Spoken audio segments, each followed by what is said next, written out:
ஆத்துக்கு பக்கம் ஆத்து சுரக்கிற ஊத்துக்கு பக்கம் யாரோ வச்ச தென்ன இது நம்பி இருக்குது மண்ண இது தானாக வளர்ந்த மரம் பாரம்மா.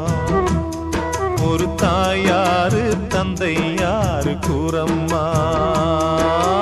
ஆத்துக்கு பக்கம் ஆத்து சுரக்கிற ஊத்துக்கு பக்கம் யாரோ வச்ச தென்ன இது நம்பி இருக்குது மண்ண இது தானாக வளர்ந்த மரம் பாரம்மா.